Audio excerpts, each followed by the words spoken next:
Anna. Thanks, Greg. I wanted to ask about the trial going on in Arkansas with Hunter Biden and the child support. Are the president and first lady monitoring that? And how come they haven't acknowledged the 7th grandchild? I'm not going to speak to that from here. Why not? Go ahead. What is happening with the COVID-19 task force after May 11th? Would Dr. John depart? What about remaining staff? So we'll have more to share on that in the upcoming weeks. Thank you. If the border is secure, as the administration has said, then why would we need to send 1,500 active duty U.S. troops down there?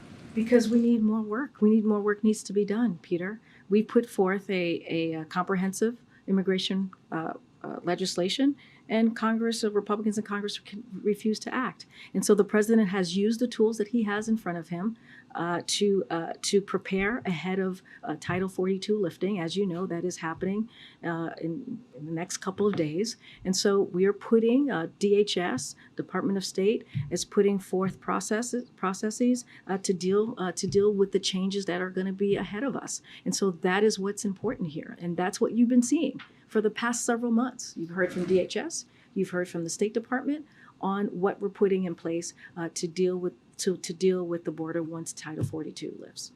You said yesterday that when it comes to illegal migration, you've seen it come down by more than 90%. Where did that number come from? Because CBP is telling us the number is. I hear you. I'm about to answer. 136,000 people more. I'm about to this answer fiscal you. year so far. If the dramatics could come down just a little bit. If the dramatics could come down a little bit. What's dramatic about asking a question about? Okay, I'm going to answer.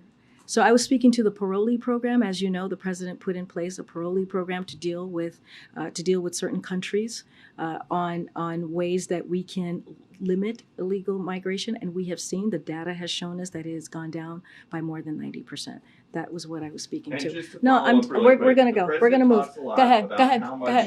We're moving, Peter. Let's go. Thanks, Doreen. Just 2 quick follow-ups on the meeting next week. I'm not sure who's speaking. Sorry. Yeah, go Yeah, ahead. one more on the vaccine mandate being lifted on May 11th. Do you guys plan to rehire anyone who was fired or voluntarily resigned under that policy? Would they get any sort of compensation, back pay, anything like that? We'll have more to share, more details to share in the upcoming days on requirements. Don't have anything new to share on that at the time. On the debt ceiling, you talked about this is Congress's duty, we're not a deadbeat nation, all that kind of stuff. But what's the president's plan to convince McCarthy of this? What do you plan to do to get him over to your side and convince him to see things that way? Well, the question is to Speaker McCarthy.